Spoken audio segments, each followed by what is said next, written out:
All right, welcome to the Hutchinson Report podcast, Take of the Week.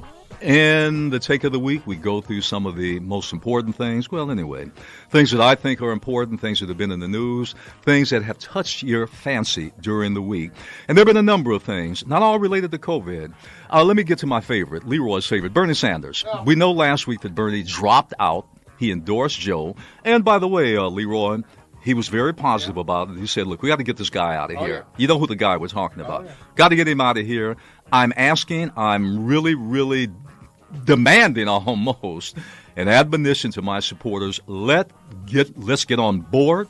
Let's do everything we can to support Joe. In addition to that, they're coming together, Leroy, the DNC, the Democratic National Convention Committee, and also all the Democratic organizations. They made an announcement yesterday.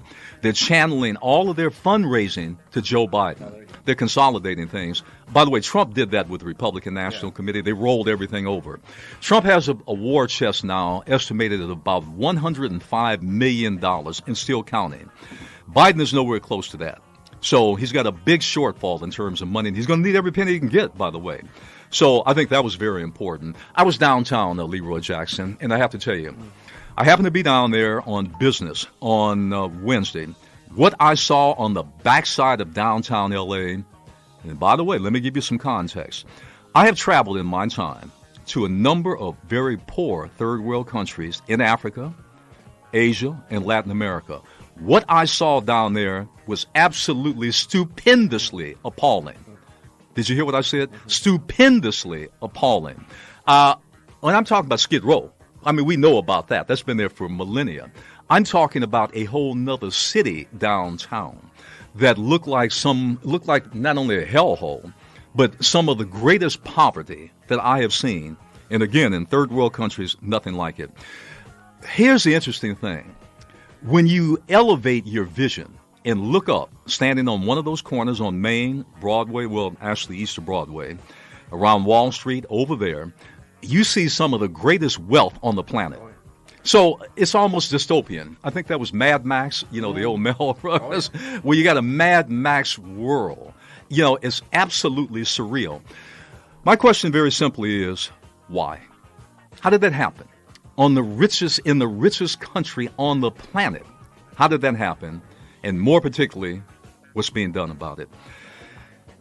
Chris's Steakhouse, they gave back the money. Now, the Hutchinson Report in the LA Urban Policy Roundtable, Leroy, as you know, we were the first to demand, give the money back. A little context. Ruth's Chris's Steakhouse got $20 million under the payroll protection plan, i.e. supposedly for small businesses. Well, the big corporate grifters got in there, had their hand out, demanded money, and got it. Remember, they got accountants, they got lawyers, they got relations with the banks. They know all the ins and outs. Poor little Leroy with his small little business, Leroy Jackson Incorporated, coming in. He doesn't have his documents. He doesn't have his tax filings. He's a one-person operation with his business. He's got 24/7 trying to run a darn business. He doesn't have time for this. He's not computer literate. He's none of that stuff. Doesn't even have a computer. You see the problem going in. Chris's Steakhouse, because of our demand, and there was a petition online. They gave the money back. Problem with that, the other corporate grifters haven't given a nickel back. You had one billionaire today, Leroy Jackson, who has a business. He said, I'm not giving the money back. I'm keeping it. I got it. It's mine. I'm going to use it. I got to tell you, the arrogance is just astounding. The other thing, that a little tidbit, all the big corporate grifters that have their hand at the till, feeding at the public trial for public money. In addition to that, we already knew they're not going to use it for employees. They're not going to do it for any of that. Rehires, bringing those back from furloughs, boosting pay, boosting benefits. They're asking for exemptions from that, Leroy. They got the gall to take the money, not have to pay it back, and then using it for what? CEO perks. I love it. I love this one. Unnamed expenses. Boy, oh boy. I got to tell you that one. What they say, I have to tell you, it's enough, like my beloved grandmother used to say, it's enough to make a grown man cry. Did you know that the banks, let's get to our favorite, we're not through with them yet, the big corporate grifters. Did you know that the banks, Leroy, well, let me walk it back. Wells Fargo said that what we're going to do is, because there was a huge outcry, Wells Fargo shut down the loan applications. They said, no, And then they leaked a memo that we're prioritizing. I love this one. Prioritizing who we give the money to. Translated, our big corporate big shots. Oh, yeah. We'll give it to them first. The little guy, little woman, you're right, Ricky, get nothing. Well, Wells Fargo, they were so embarrassed by that when it came out. They said, wait a minute. We're going to give all of the fees that we get from the government for brokering these loans, we're going to give them back to nonprofits. Now, on the surface, it seemed charitable, but there was one little tiny little item they didn't tell you. Did you know, Leroy Jackson, that the banks get 5 points per PPP loan? Which means, in other words, through the back door, they're getting fees for that, which they don't have to report, and they're not telling you. The total is $17.5 billion from these points that they get from the PPP loans. I got to tell you, there ain't no justice in somewhere, and I'm not going to tell you where that is. To put it in context, black businesses are about 10% of the 27 million small businesses in America. Black businesses, African-American owned businesses, are about 2.5 million businesses. 97% of them got nothing.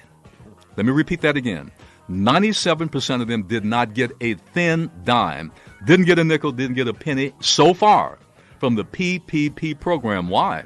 Oh, Ruth's Chris Steakhouse, the big billionaire guy, the banks, nothing left. Now, we know that Congress, once again, passed another, about $250 billion for more PPP program relief.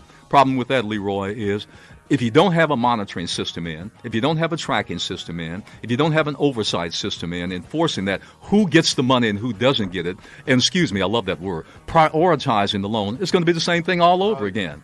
The big corporate grifters will be right there. Congresswoman Karen Bass, bless her heart, she's been on the point on this. We had her on the show last week. She's doing a town hall online dealing with small businesses, walking you through all the ins and outs of filing, what you can do. Go to her online town hall. I believe that will be on Monday. Punch it up, Congresswoman Karen Bass. All right, Leroy Jackson, you have been listening to the Hutchinson Report podcast, Take of the Week.